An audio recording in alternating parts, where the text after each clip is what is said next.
Nunca olvidaré el sonido de los cubiertos golpeando los platos aquella noche. Era la cena de Navidad, y mientras todos hablaban de regalos y brindaban por el nuevo año, yo solo pensaba en cómo había logrado preparar aquella mesa con lo poco que tenía. El aroma del pavo se mezclaba con el de las velas, y en medio de todo ese aire festivo, mi hija Laura, mi única hija, me miró con una frialdad que jamás había visto en sus ojos. Levantó su copa y con una sonrisa cargada de veneno dijo: «En la próxima Navidad habrá una boca menos que alimentar, porque esta vieja ya habrá muerto». Nadie dijo una palabra. El silencio se hizo tan denso que hasta el reloj pareció detenerse. Mi nieto, de apenas 7 años, bajó la mirada. Su padre fingió toser. Yo seguí cortando el pavo, tratando de que el temblor de mis manos no se notara. Sentí una lágrima caer, pero la disfracé de reflejo del fuego del hogar. Me esforcé por sonreír, por mantener la compostura, aunque dentro de mí algo se rompía con un ruido que solo yo podía escuchar. Durante toda mi vida había soportado palabras hirientes, humillaciones veladas, silencios más crueles que los gritos, pero aquella frase fue distinta. No era un impulso ni un mal momento, era una sentencia.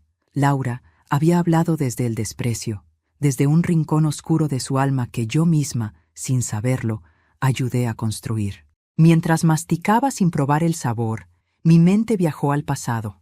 Recordé los días en que ella era una niña, cuando dormía abrazada a mi cuello y me decía que nunca me dejaría sola. Pensé en las noches de fiebre, en los zapatos rotos que remendé una y otra vez, en las veces que preferí no comer para que ella tuviera un plato lleno. Todo eso, toda una vida de entrega, se había reducido a esa frase cruel, pronunciada frente a todos como un brindis macabro. Seguí comiendo. Fingí no importarme. Fingí no escuchar. Pero por dentro ardía, y mientras las luces del árbol parpadeaban frente a mí, supe que algo debía cambiar, que esa noche, sin que ella lo supiera, había firmado el principio del fin. Comí despacio, con una calma que no era paz, sino decisión. Cada bocado fue una promesa silenciosa. Nadie imaginaba que aquella vieja de mirada cansada estaba preparando algo. No una venganza cualquiera, sino una respuesta digna, fría, calculada. Una lección que Laura jamás olvidaría. Mi yerno intentó cambiar de tema, torpemente. Habló de las cuentas del negocio, del precio del combustible, de cualquier cosa que pudiera borrar la tensión. Pero Laura solo me observaba, con una media sonrisa, disfrutando de su propio veneno. Cuando terminé de comer, me levanté despacio, recogí mi plato y lo llevé a la cocina. Nadie me detuvo. Nadie me dijo una palabra. Lavé el plato con movimientos lentos, mecánicos. El agua caliente me quemaba las manos, pero el dolor me mantenía despierta. Miré mi reflejo en la ventana, las arrugas, las canas, los ojos cansados, y pensé en cuántas veces había sido invisible. Invisible en mi casa, invisible en su vida, invisible incluso en esa mesa donde todo el mundo hablaba de mí como si ya estuviera muerta. Esa noche dormí poco, no por tristeza, sino por claridad. Cuando una mujer llega a cierta edad, aprende a callar no por miedo, sino por estrategia. Yo sabía que las palabras ya no servían, que el amor, si no se valora, se convierte en peso muerto, y estaba cansada de ser el peso de todos. Al amanecer, el silencio en la casa era total. Me levanté antes que nadie. Caminé por el pasillo mirando las fotos en las paredes, mi boda, el primer cumpleaños de Laura, las vacaciones en la playa, recuerdos que parecían de otra familia, no de la nuestra. Preparé café, pero no bebí. En la mesa todavía quedaban restos de la cena. Servilletas arrugadas, copas manchadas, el aroma rancio del pavo frío, y en medio de todo eso, mi plato, limpio, brillante, esperándome. Fue entonces cuando tuve la idea, no una idea inmediata, sino una revelación. Tomé ese plato, lo sostuve entre las manos como si fuera una reliquia.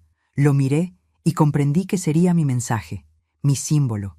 No necesitaba gritar, ni discutir, ni suplicar amor. Bastaría con un gesto. Subí a mi habitación, abrí mi cajón más profundo y saqué una hoja amarillenta, un pedazo de papel que había guardado hacía años. Allí escribiría lo que debía decirse, lo que ella necesitaba leer para entender.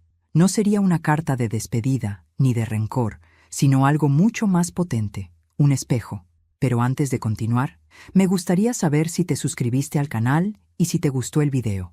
Esto me ayuda a ver que me apoyas y disfrutas de mis historias. Ahora, continuemos. Esa mañana, cuando el reloj marcó las 7, el sol comenzaba a filtrarse por la ventana. Dejé la nota doblada cuidadosamente sobre el plato y caminé hasta la puerta de la habitación de mi hija. Todo estaba en silencio. El pasillo parecía un túnel sin fin. Coloqué el plato frente a su puerta, con la nota encima, y me quedé mirándolo unos segundos. Fue como dejar parte de mi alma allí, quieta, esperando ser descubierta. Luego bajé las escaleras, tomé mi abrigo y salí sin hacer ruido. El aire de la mañana me golpeó el rostro, pero se sintió como libertad. Caminé sin rumbo, sin mirar atrás. Por primera vez en muchos años no me sentía culpable. Sentía poder, una calma helada que me recorría entera. Sabía que cuando Laura despertara, vería el plato y la nota. Y sabía, con absoluta certeza, que ese pequeño acto cambiaría nuestras vidas para siempre. Porque a veces, las madres también saben vengarse. No con gritos, sino con silencios que pesan más que el hierro.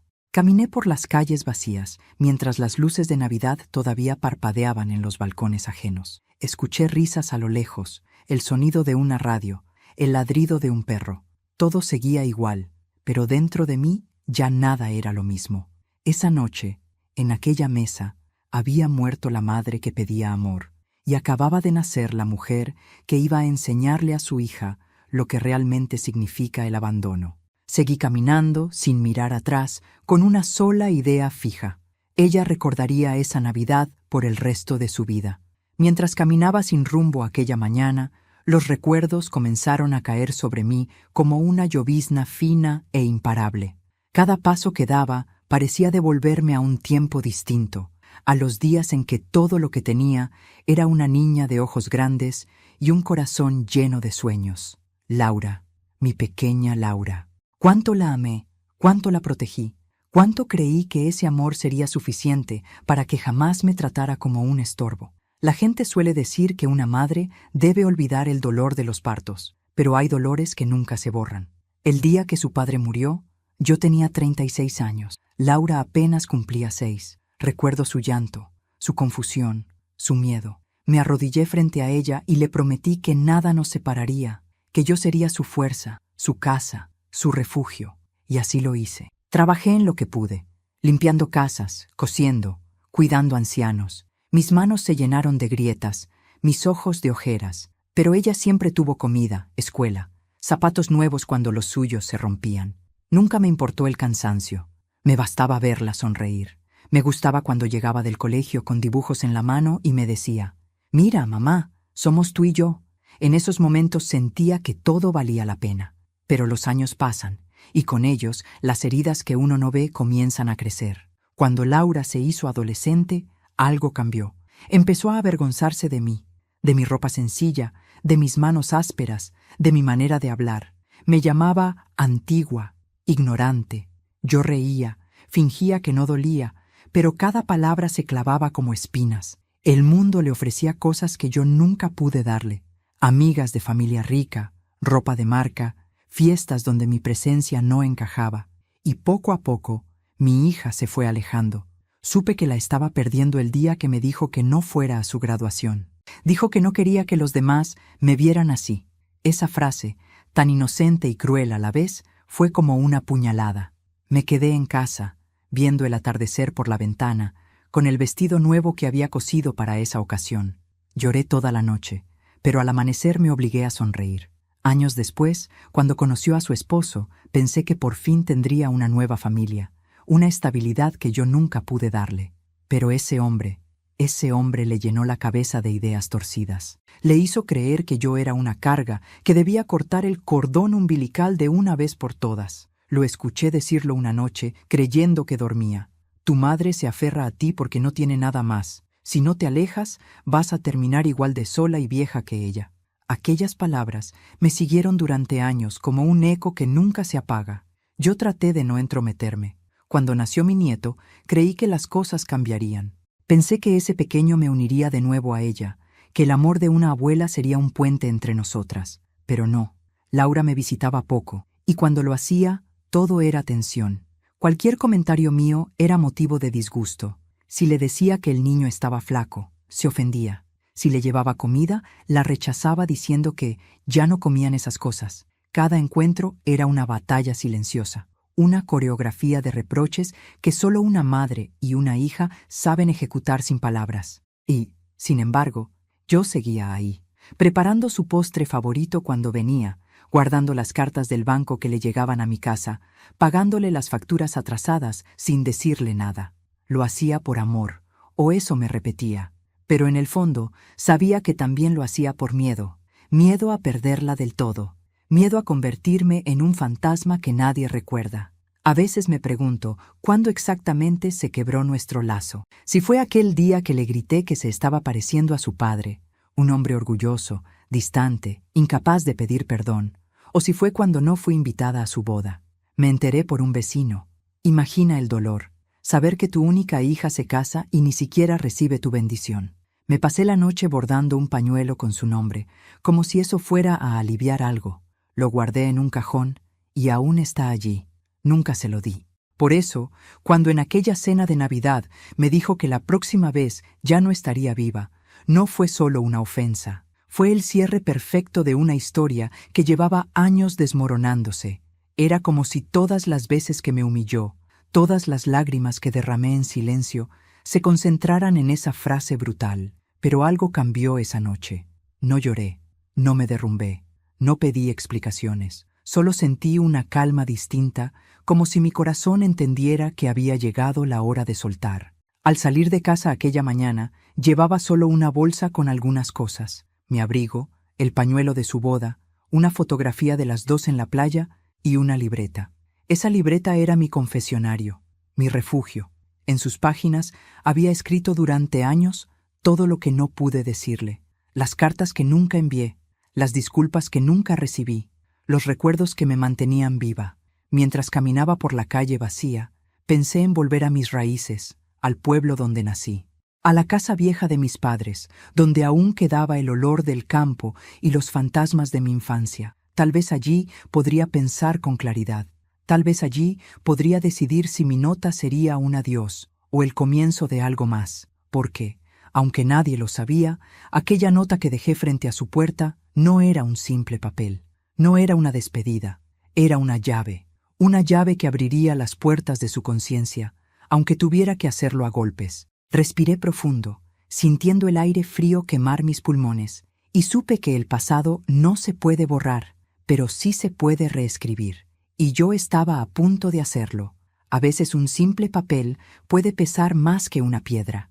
Esa mañana, mientras el sol apenas tocaba los tejados, dejé mi plato y mi nota frente a la puerta de Laura. Nadie me vio salir. Nadie escuchó el sonido de mis pasos sobre el suelo helado. Solo yo sabía lo que ese gesto significaba. No era una despedida, era una semilla de culpa, de reflexión o de miedo. Horas después, mientras yo caminaba rumbo a la terminal de autobuses, Laura despertaba con el ceño fruncido, molesta porque su marido había dejado abierta la ventana del dormitorio. No sabía que el verdadero frío estaba esperándola al otro lado de la puerta. «¿Qué es esto?», dijo con voz dormida, al ver el plato vacío en el suelo. «Mamá». El plato, el mismo que ella había visto la noche anterior en mis manos, estaba pulcramente lavado, reluciente, y sobre él reposaba una hoja doblada en 4. El papel tenía una esquina manchada de café, como si hubiese sido arrancado de un viejo cuaderno. Su marido, todavía en la cama, murmuró: «¿Otra de tus escenas, Laura?». Ella no respondió.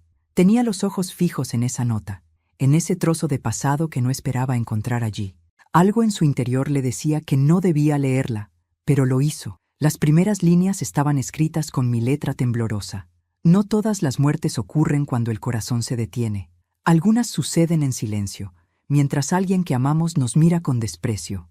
Anoche morí un poco, hija mía, pero antes de desaparecer por completo, quiero que recuerdes una sola cosa. Quien olvida a su madre, se olvida de sí misma. Laura soltó el papel como si quemara. Se llevó una mano al pecho. Su respiración se aceleró. «¿Qué significa esto?», murmuró. Su marido se levantó. Tomó la nota y leyó en voz baja. Debe de estar exagerando. Tu madre es dramática, ya sabes. Pero ella no lo escuchaba. El plato, tan limpio, tan colocado con precisión frente a su puerta, tenía algo simbólico, perturbador. Recordaba la cena, mis silencios, mi mirada tranquila mientras ella me hería con sus palabras. Por primera vez sintió vergüenza. Dejó el plato sobre la mesa del comedor. La casa olía a pavo recalentado y a flores marchitas. No había música, no había alegría, solo el eco de mis pasos ausentes. Fue a mi habitación, quizás para asegurarse de que seguía allí, pero al abrir la puerta sintió un vacío que la golpeó como una bofetada. La cama estaba hecha, el ropero casi vacío, el espejo cubierto con un pañuelo. No había notas, ni maletas, ni señales de a dónde me había ido, solo el aire denso del abandono. «Mamá», susurró. Fue la primera vez en años que pronunció esa palabra con voz temblorosa. Volvió a tomar la nota y la leyó otra vez, con más atención. En la parte inferior, en letras más pequeñas, había una segunda frase. Cuando alguien limpia un plato, no siempre es para comer de nuevo. A veces es para dejarlo listo, para quien de verdad lo merezca. Laura sintió un escalofrío. No entendía del todo el mensaje, pero había algo en esas palabras que le producía una sensación insoportable de pérdida. Corrió al teléfono, marcó mi número, pero la llamada fue directa al buzón de voz. Mi voz grabada, esa voz que ella ya no recordaba dulce, decía: «Hola, aquí Isabel. Si es importante, deja tu mensaje. Si no lo es, el silencio bastará». Laura colgó. Sus manos temblaban. Su esposo, irritado, dijo: «Seguro que fue a visitar a alguna amiga o se fue a su pueblo. Siempre te dije que debías poner límites». Ella no respondió. Por primera vez, sintió que no quería escucharlo. Algo dentro de ella se movía, una mezcla de culpa y de miedo. Esa nota era más que una despedida, era una advertencia. Durante todo el día no pudo concentrarse. El plato seguía en la mesa, intacto. A mediodía intentó comer, pero no probó bocado. A cada rato miraba hacia la puerta, esperando escuchar mis pasos, pero solo oía el tic-tac del reloj, lento, implacable. Por la tarde, tomó el auto y recorrió algunos lugares donde yo solía ir: la iglesia del barrio, el mercado, la plaza. Nadie me había visto. Cuando volvió a casa, ya de noche, el cansancio le caía encima como una piedra. Subió al cuarto del niño y lo observó dormir. Tenía la misma paz que ella había perdido hacía años. Se acercó, acarició su cabello y sintió las lágrimas subirle a los ojos. «No quiero convertirme en lo que ella fue», susurró, sin saber que ya lo era. Bajó las escaleras, encendió una vela y volvió a leer la nota. Pero esta vez algo cambió. Al dorso del papel, que no había visto antes, había una mancha que parecía tinta corrida. La giró y allí encontró una última línea, casi invisible, escrita con mi letra fina y cuidadosa. «Cuando abras los ojos y no me encuentres, entenderás lo que es quedarse sola en tu propia casa». La vela tembló. Laura sintió un nudo en la garganta. «Dios mío, ¿qué hice?», dijo entre sollozos. Esa noche no durmió. Caminaba por la casa en silencio, mirando mis fotos, tocando los objetos que me pertenecían. Todo lo que había despreciado de pronto se volvió valioso. El abrigo que me criticaba por viejo, el perfume que decía que olía a pasado, las tazas que juró tirar cuando yo muriera. Todo se transformó en reliquias de algo que quizás ya no podía recuperar. A la mañana siguiente, fue a la comisaría para reportar mi desaparición. Pero cuando mencionó mi edad y mi estado de ánimo, el oficial solo le dijo: «Las personas mayores a veces se van por decisión propia. Si no hay señales de violencia, lo mejor es esperar 48 horas». Salió de allí con el alma vacía. Esperar. Eso era lo que debía hacer. Pero ¿cómo se espera cuando no se sabe si la persona que amas sigue viva? ¿Cómo se espera sabiendo que quizás no mereces que vuelva? De regreso en casa, el plato seguía allí, sobre la mesa, brillante como un espejo. En su reflejo, Laura vio su propio rostro cansado, envejecido, sin brillo, y comprendió, por primera vez, lo que yo había querido decir. Ella también estaba muriendo, solo que aún no lo sabía. El silencio de la casa era insoportable. Entonces abrió la ventana, respiró el aire frío y sintió algo nuevo: miedo. Un miedo distinto, profundo, que no venía del exterior, sino de dentro, miedo a sí misma, a sus palabras, a su historia, y mientras las luces navideñas seguían parpadeando en la calle, comprendió que aquella nota era solo el comienzo. El verdadero mensaje aún no había sido revelado. El sonido del motor del autobús me pareció un rugido lejano, como si la ciudad me empujara fuera de su cuerpo cansado. Me senté junto a la ventana, observando cómo las calles se desvanecían detrás de mí. Nadie me despidió, nadie preguntó a dónde iba, y por primera vez en mucho tiempo, esa soledad no me dolió, me liberó. Tenía una pequeña maleta, un abrigo grueso, mi libreta y un sobre cerrado que aún no sabía cuándo entregaría. El aire de la madrugada olía a distancia. Mientras el autobús se alejaba, mis pensamientos volvían una y otra vez a la nota que dejé sobre el plato. No por culpa, sino por certeza. Sabía que la leería.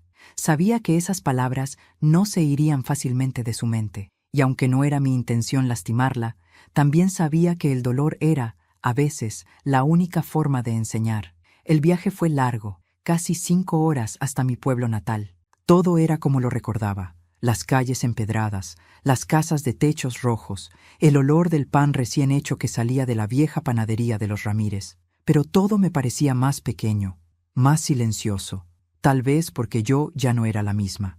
Me alojé en la vieja casa de mis padres, abandonada desde hacía años. Las paredes estaban cubiertas de polvo, las ventanas rotas y las fotografías de familia seguían allí, amarillentas, como si el tiempo se hubiera negado a borrarlas. Al entrar, sentí una punzada en el pecho, no de tristeza, sino de destino. Había vuelto al punto de partida, al lugar donde comenzó todo. Encendí una vela y caminé por los cuartos vacíos. Cada rincón guardaba un recuerdo. Aquí aprendí a coser. Allí, mi madre me enseñó a rezar. Y en esa esquina, mi padre me dijo la única frase que nunca olvidé: quien no se respeta, se convierte en la sombra de los demás. En aquel entonces no entendía sus palabras. Ahora sí. Mientras tanto, en la ciudad, Laura empezaba a perder el control. Lo supe después, por los vecinos que me llamaron más tarde. Me contaron que había ido de casa en casa, preguntando si alguien me había visto, con los ojos rojos y el cabello desordenado, que no dormía, que apenas comía, que repetía una y otra vez: mi madre no haría esto, no se iría sin avisar. Y tenían razón, no me fui sin avisar. Le dejé una advertencia, solo que aún no la entendía. Pasaron los días. En el pueblo, mi vida se volvió rutina. Limpiar, cocinar, escribir en mi libreta. Escribía mucho, sobre mi infancia, sobre Laura, sobre las veces que callé por amor. Pero también escribía sobre justicia, sobre cómo una madre puede recuperar su dignidad sin levantar la voz. Era mi manera de sanar, de ordenar el caos. Una tarde, encontré una caja de madera debajo de una tabla suelta del piso. Dentro había documentos viejos, cartas de mis padres, papeles de propiedad y un testamento. Me temblaron las manos al leerlo. Aquella casa y una pequeña cuenta bancaria que yo creía vacía me pertenecían. Mi padre había dejado todo a mi nombre. Jamás lo supe, jamás lo reclamé. De repente, entendí que el destino me había traído allí por algo. No solo para escapar, sino para prepararme. Empecé a planear con calma.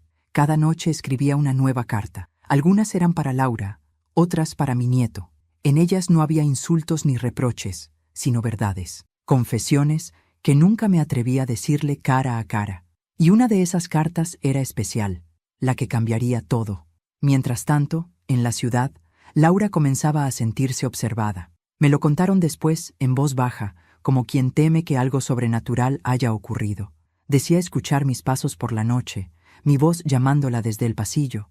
Soñaba conmigo, siempre con el plato vacío en las manos. Se despertaba gritando, empapada en sudor, jurando que yo estaba allí, frente a su cama, mirándola sin decir palabra. Su marido empezó a preocuparse, no por mí, claro, sino por la vergüenza. Van a pensar que estás loca, le decía. Pero ella no escuchaba. En su mirada comenzó a crecer algo que nunca había conocido: el remordimiento. Porque cuando una hija ofende a su madre, puede huir, puede justificarse, puede inventar 1000 excusas, pero la culpa siempre encuentra el camino de regreso. En el pueblo, yo seguía mis días con serenidad. Me levantaba temprano, abría las ventanas, Dejaba entrar el aire fresco del campo. A veces los vecinos venían a verme, curiosos. Me preguntaban si planeaba quedarme, si esperaba visitas. Yo solo sonreía. No les debía explicaciones. Una noche, mientras escribía junto a la vela, sentí algo que me estremeció. Una presencia. No era miedo, sino intuición. Algo me decía que la historia aún no había terminado, que Laura vendría, que tarde o temprano el arrepentimiento la empujaría hasta mí, y cuando eso ocurriera, estaría lista.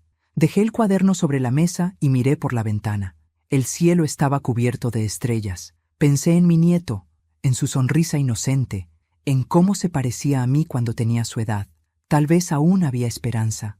Tal vez mi legado no debía ser solo dolor, pero antes de sanar, debía cerrar la herida que me había dejado su madre. Así pasaron los días. Cada amanecer traía consigo una calma nueva.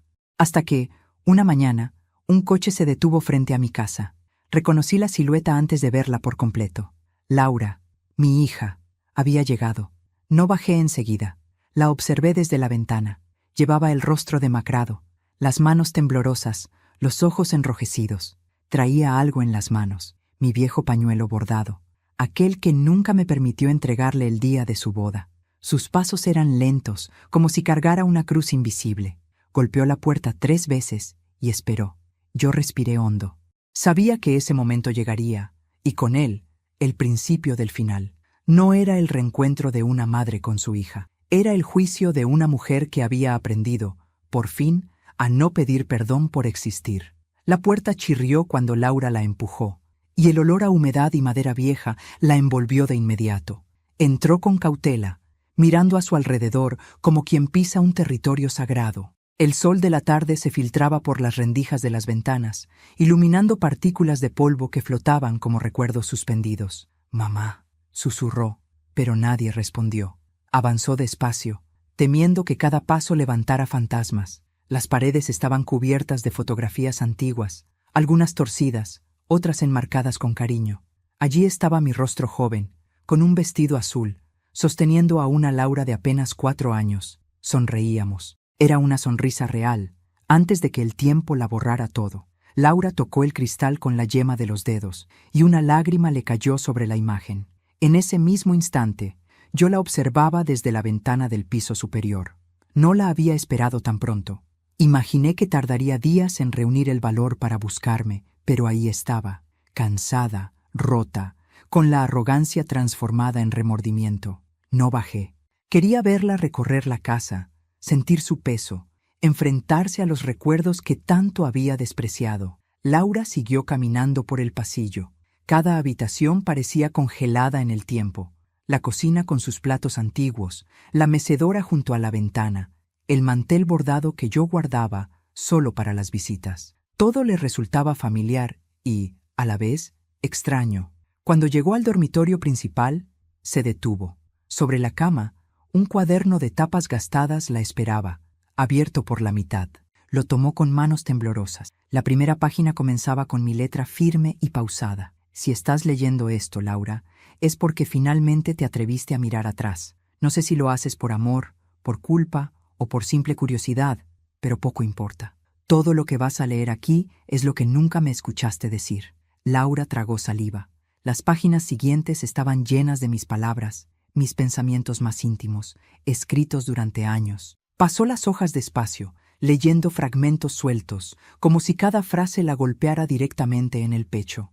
No hay dolor más grande que criar a alguien que un día deja de verte como madre para verte como estorbo. Me dijeron que con el tiempo los hijos aprenden, pero no me advirtieron que algunas hijas solo entienden cuando ya es demasiado tarde. He perdonado 1000 veces sin que me lo pidan, pero el perdón sin arrepentimiento es como sembrar en tierra seca. Laura se sentó al borde de la cama. Sus ojos ya no contenían las lágrimas. Había frases tachadas, otras escritas con rabia, pero entre todas, una la dejó sin aliento. Esta casa no es solo un refugio, es mi testigo. Aquí guardo lo que un día cambiará el rumbo de todo lo que me fue arrebatado. Cerró el diario con fuerza. Miró a su alrededor, buscando alguna señal de lo que esas palabras significaban. Y fue entonces cuando la vio. Una pequeña caja de madera debajo de la mesa de noche, cubierta por un paño blanco. La sacó con cuidado. Tenía un candado oxidado y una inscripción grabada. Solo cuando comprendas, abre. Laura buscó una llave, pero no la encontró. Miró el diario otra vez y notó algo extraño. Entre las páginas finales sobresalía una cinta roja. Tiró de ella y descubrió una carta sellada con cera. En el sobre, su nombre completo: Laura Gutiérrez de Ortega. Sus manos temblaban mientras rompía el sello. Dentro había una hoja escrita con tinta azul, fechada hacía una semana. Hija, no temas si al leer esto sientes que te falta el aire. El arrepentimiento es el primer signo de vida. Esta caja guarda la verdad que nunca quisiste ver. Lo que tanto juzgaste como debilidad fue mi forma de protegerte. No todo lo que te di fue visible, pero cada sacrificio dejó una huella. Si decides abrirla, sabrás lo que realmente heredaste de mí, mi fortaleza y mi decisión de no callar más. Laura dejó caer la carta. La respiración se le volvió pesada, como si el aire de la casa se hubiera vuelto espeso. Se levantó y corrió las cortinas. Afuera, el viento agitaba los árboles y el cielo comenzaba a nublarse. Abrió los cajones buscando la llave. En el tercero encontró un pequeño crucifijo de metal, y en su base, grabada con letras diminutas, la palabra debajo. Levantó la tapa del cajón, y allí, pegada con cinta vieja, estaba la llave. Su corazón latía desbocado. Colocó la llave en el candado, giró, y el clic resonó como un trueno. Dentro de la caja había varias cosas: una foto mía con un hombre desconocido, mi rostro sonriente, mi mano tomada de la suya, documentos notariales y una libreta bancaria. En la esquina, un sobre con un logotipo que Laura reconoció de inmediato: un despacho de abogados. Tomó la foto primero. Me miró joven, feliz, distinta. Detrás de la imagen, una frase escrita a mano: tu verdadero padre te amó hasta el final. Laura sintió que el suelo se movía. ¿Qué significa esto?, susurró, con los labios temblorosos. Revolvió el resto de los papeles, entre ellos un testamento. Su nombre aparecía allí, pero también otro, el del hombre de la foto. La fecha era reciente, y al final del documento, en letras firmes: la herencia pasa a Isabel Gutiérrez, quien decidirá el destino de los bienes a su fallecimiento. En caso de que Isabel no lo reclame, pasará a nombre de su descendiente directo, Laura Gutiérrez. Laura se dejó caer en el suelo. Todo su cuerpo temblaba. La mujer a la que había despreciado toda su vida no solo había sido más fuerte de lo que imaginaba, sino que había guardado un secreto que cambiaba su historia. Mi silencio, comprendió entonces, no era debilidad, era poder. Yo, desde la escalera, observaba en silencio, sin que me viera. La vi leer, llorar, tocar las páginas del diario con devoción. La vi quebrarse, y aunque mis ojos también se llenaron de lágrimas, no bajé.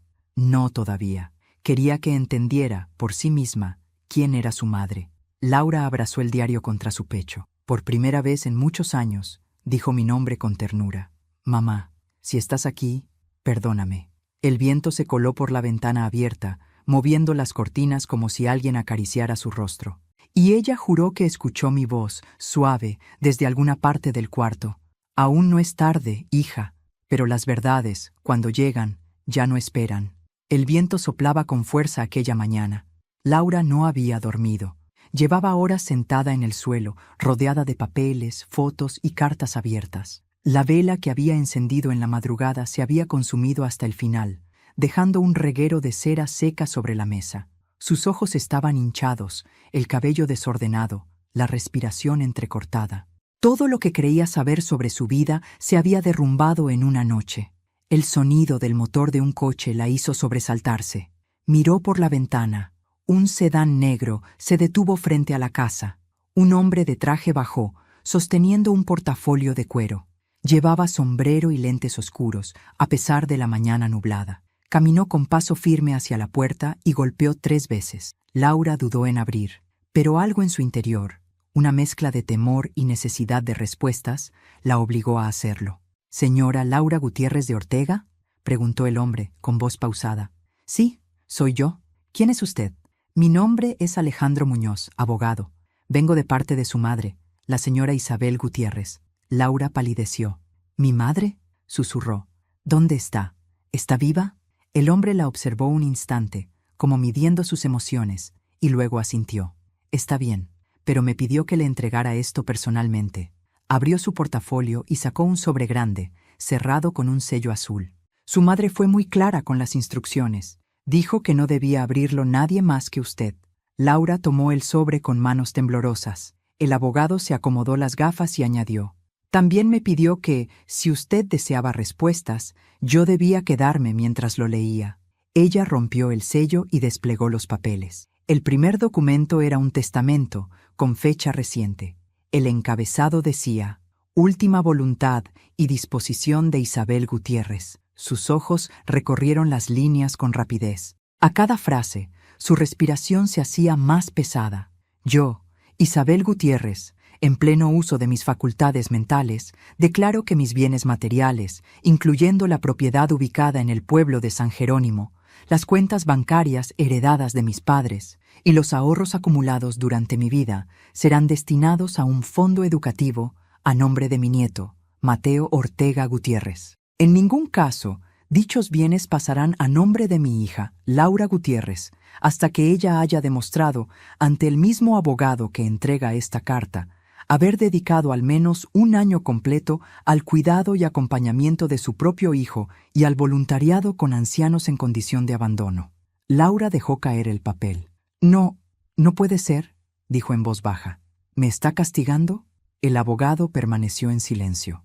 Había más documentos, copias de cuentas, títulos de propiedad, incluso un depósito reciente a nombre del nieto.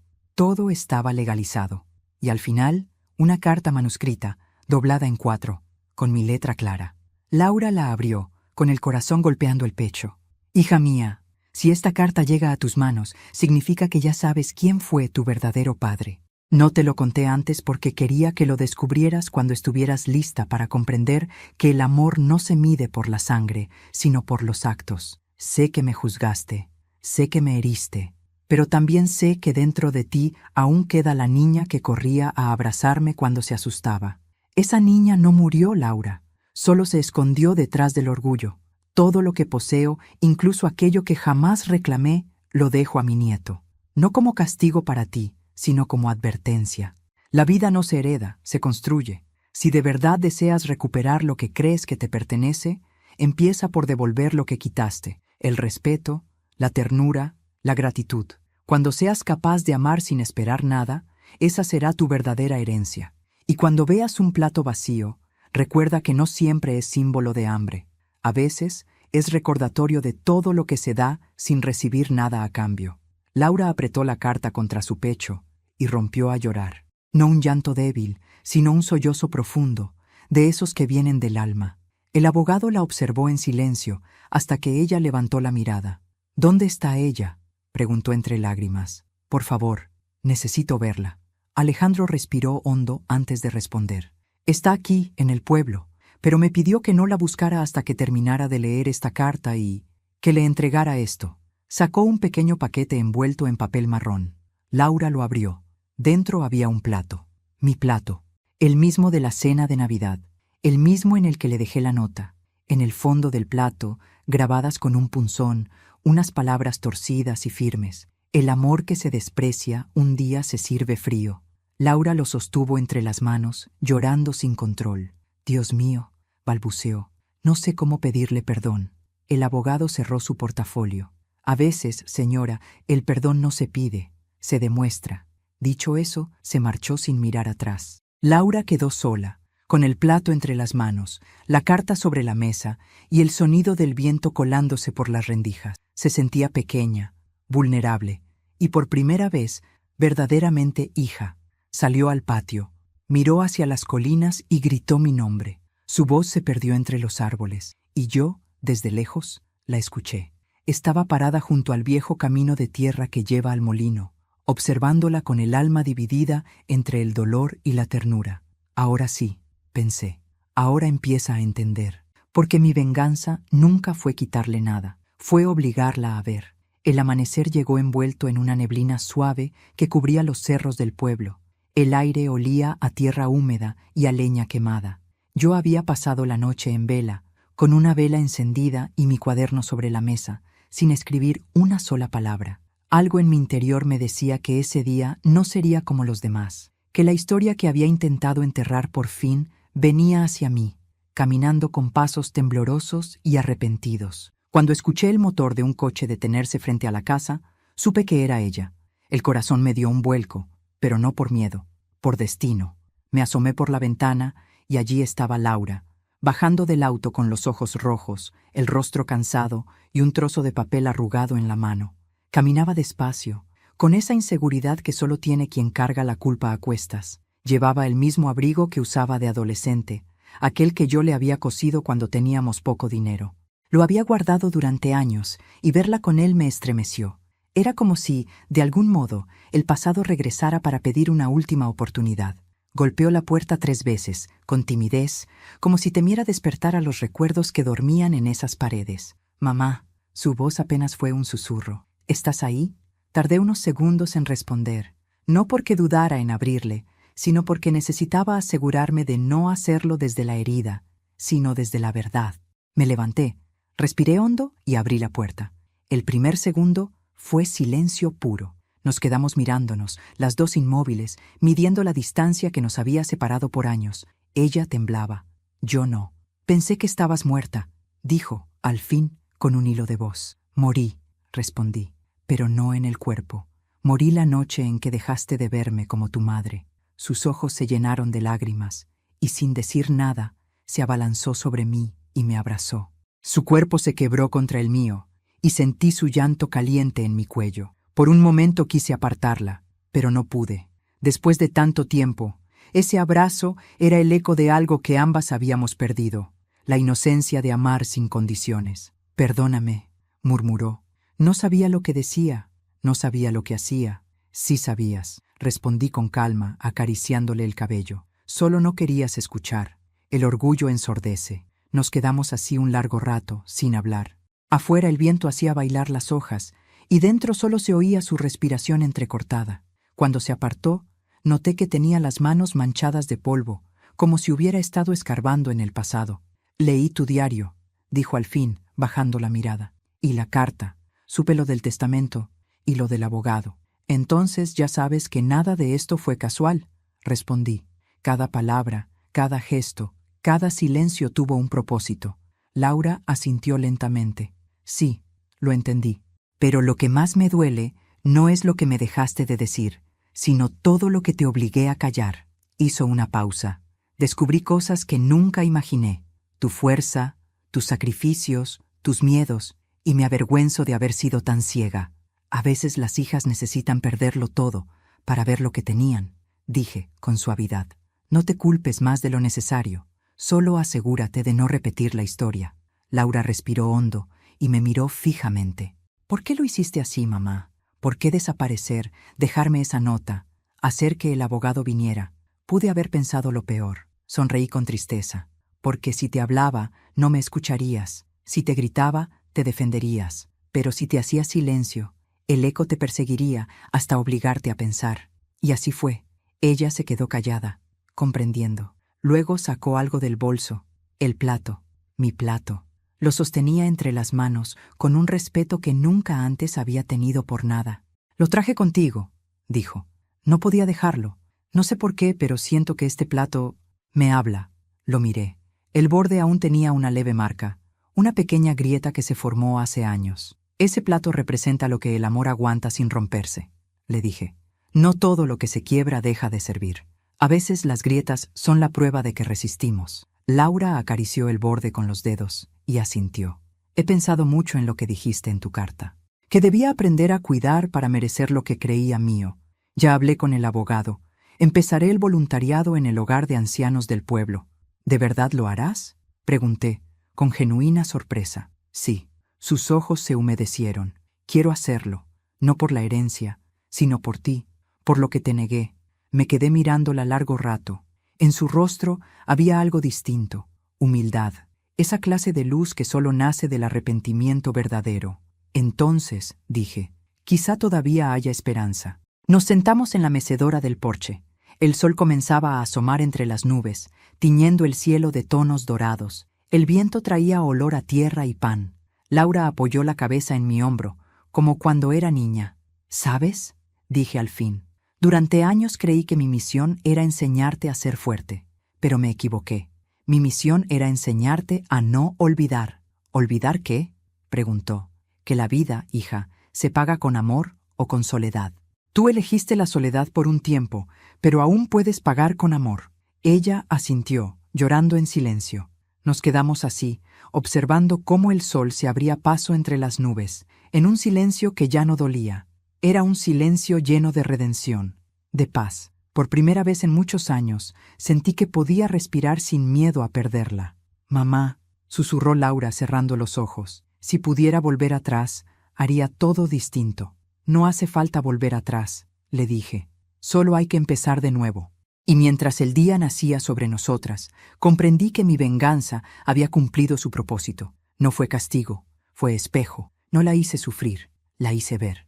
Y verla despertar valía más que cualquier perdón. Acaricié su cabello y sonreí. Bienvenida a casa, Laura. Habían pasado varias semanas desde aquella mañana en que Laura regresó a mi vida.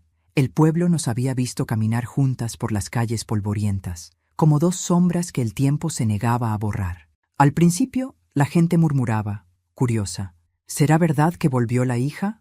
Dicen que la vieja la desheredó y aún así la perdonó. Pero con el paso de los días, las miradas dejaron de pesar. La costumbre nos envolvió como una manta tibia, y poco a poco, el silencio se volvió compañía. Laura se había quedado conmigo en la casa. Dormía en su antiguo cuarto, ese donde aún colgaban los girasoles pintados en la pared, medio borrados por los años. Cada mañana me preparaba café y salía a barrer el patio. La observaba desde la ventana, su cabello recogido, su expresión serena. Ya no era la mujer altiva que me había humillado aquella noche de Navidad. Era otra, una versión más humana, quebrada, pero viva. Yo no le pedí explicaciones. Las palabras sobran cuando el alma ya entiende. Pero la observaba en silencio, viendo cómo poco a poco el arrepentimiento se transformaba en propósito. Hablaba menos, escuchaba más. A veces, cuando creía que no la veía, dejaba flores frescas junto al retrato de mis padres. Pequeños gestos, pequeñas redenciones. Un día, la encontré llorando sobre el plato. Sí, sobre aquel plato. Estaba en la mesa, con la cabeza apoyada sobre los brazos, sus lágrimas cayendo sobre el borde. Me quedé quieta, sin decir nada. No puedo dejar de pensar en lo que te hice, mamá, murmuró, sin levantar la mirada. No sé cómo seguir viviendo sabiendo que te lastimé tanto. Viviendo, le respondí, con suavidad. Viviendo distinto. Se secó los ojos, respiró hondo y asintió. A veces, las respuestas más simples son las que más pesan. Esa tarde, me pidió que la acompañara al hogar de ancianos del pueblo. Había comenzado a trabajar allí como voluntaria. Me lo contó con timidez, como quien no se atreve a creer que merece un nuevo comienzo. No es fácil, me dijo mientras caminábamos. Al principio me costaba mirarlos a los ojos. Pensaba que todos eran como tú, solos, olvidados, esperando una visita que nunca llega. Pero cuando los escucho hablar, me doy cuenta de que cada uno tiene una historia, y casi todas empiezan igual. Mis hijos ya no vienen. Sus palabras me atravesaron. ¿Y qué haces cuando te lo dicen?, pregunté. Les tomo la mano, respondió, y me quedo en silencio, porque sé que no hay palabras que curen eso. Nos quedamos calladas el resto del camino. Al llegar, los ancianos nos recibieron con sonrisas tímidas. Algunos bordaban, otros jugaban a las cartas. Laura se acercó a una mujer de cabellos blancos que tejía con manos temblorosas. Doña Mercedes, le dijo, traje a alguien que quiero que conozca. Es mi madre. La anciana levantó la mirada y me sonrió con dulzura. Así que usted es la madre que enseña con el alma, dijo. Su hija habla mucho de usted. Me quedé sin palabras. Era la primera vez que alguien me llamaba así, la madre que enseña con el alma. Durante los días siguientes, Laura no dejó de trabajar allí. La veía regresar cansada, pero con los ojos distintos, más limpios. Y cada noche, antes de dormir, me contaba una historia, de una abuela que esperaba cartas, de un viejo que lloraba al oír una canción, de una mujer que tejía nombres que ya no recordaba. Ahora entiendo, me dijo una noche, sentándose junto a mí en el porche. Entiendo lo que sentías cuando me cuidabas sin recibir nada a cambio. Es un amor que duele, pero no deja de dar. Sonreí. Eso es ser madre, hija, dar aunque el plato quede vacío. Los meses pasaron, y el invierno llegó. El frío se colaba por las rendijas, y la leña escaseaba. Mis manos empezaron a temblar, mis pasos se hicieron más lentos. Lo sabía. Mi cuerpo comenzaba a despedirse, no con prisa, sino con esa serenidad que da el deber cumplido. Una noche, mientras Laura leía en la sala, la llamé. «Ven, hija». Ella dejó el libro y vino de inmediato. «¿Qué pasa, mamá? ¿Te sientes mal?». Negué con la cabeza y señalé la mesa. Había preparado algo: 2 platos, 2 cucharas y una olla de sopa humeante. «Quiero cenar contigo, como aquella noche, pero distinto». Laura se sentó frente a mí. Serví la sopa despacio, cuidando de no derramar ni una gota. «¿Sabes qué aprendí, mamá?», me dijo, mirándome a los ojos. Que el plato vacío no era una venganza, era una invitación. Asentí, emocionada. Sí, hija, era una invitación a mirar, a entender, a recordar que los platos se lavan, pero el alma hay que saber llenarla. Comimos en silencio unos minutos. Afuera llovía. El sonido del agua golpeando el techo era como una canción vieja. De repente, Laura tomó mi mano. «Gracias por quedarte. Gracias por enseñarme sin gritar. Gracias por esperarme, incluso cuando no lo merecía». «No me agradezcas», le dije. «El amor no se agradece, se cuida». Ella se levantó, rodeó la mesa y me abrazó. Yo cerré los ojos. Sentí su calor, su respiración en mi cuello, su corazón acelerado. «Te amo, mamá». «Yo también te amo, hija. Y aunque el tiempo me lleve, ese amor se quedará aquí». Le señalé el plato. «En lo que diste y en lo que aprendiste a recibir». Las semanas siguientes fueron tranquilas. Laura seguía cuidando de mí con una devoción que nunca había conocido. Me leía cuentos, me abrigaba los pies, me peinaba con la misma ternura con que yo lo hacía cuando era niña. Cada gesto suyo era una palabra que no necesitaba pronunciar. Una tarde, mientras ella dormía en la silla junto a mi cama, escribí mi última carta. «Hija, si lees esto algún día y yo ya no estoy, no llores. No naciste para lamentarte, sino para vivir. Nunca quise que mi plato te doliera, quise que te despertara. Hoy ya no necesito nada, porque lo que realmente quería no era tu arrepentimiento, sino verte volver a amar. Si logras eso, habré ganado la verdadera herencia, tu corazón limpio». Dejé la carta dentro del plato, cubriéndola con un pañuelo blanco, y dormí. El día que partí, el amanecer fue sereno. Laura me encontró con el rostro en paz, las manos entrelazadas sobre el pecho. No hubo lágrimas al principio, solo silencio. Un silencio tan profundo que parecía contener todas las palabras que no dijimos. Días después, en el funeral, la gente del pueblo llenó la pequeña iglesia. Laura habló frente a todos. Su voz era firme, pero dulce. Mi madre me enseñó que un plato vacío puede pesar más que una piedra, que no se necesita gritar para enseñar, que a veces una madre calla para que su hija escuche su propio corazón. Al final, sacó el plato envuelto en el pañuelo, lo colocó sobre el ataúd y dijo: «Este plato fue mi castigo, mi lección y mi redención. Lo devuelvo lleno de lo que ella me enseñó. Amor». Lloró, pero fue un llanto sereno, de cierre, no de culpa.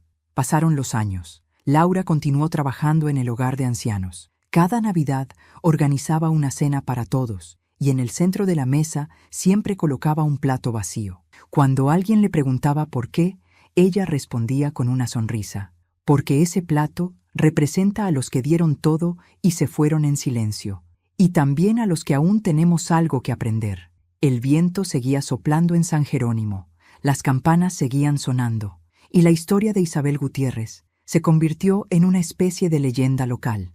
Decían que su casa olía siempre a sopa recién hecha, incluso vacía, que por las noches, si uno se acercaba a la ventana, podía oír una voz suave diciendo: «Llena tu plato, hija, llénalo antes de que el tiempo te lo quite».